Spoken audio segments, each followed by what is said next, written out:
Now it's 4 o'clock.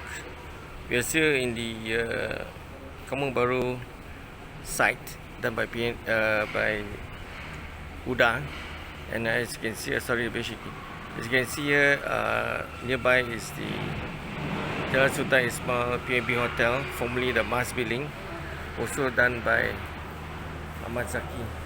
That is a 50-story hotel, and they have used our 80% nets as in this building, and they have already ordered in fact the fire resistant nets they use about 945 pieces. For the 80% nets around about 1,400 pieces. The fire resistant nets have been there for about 6 years already.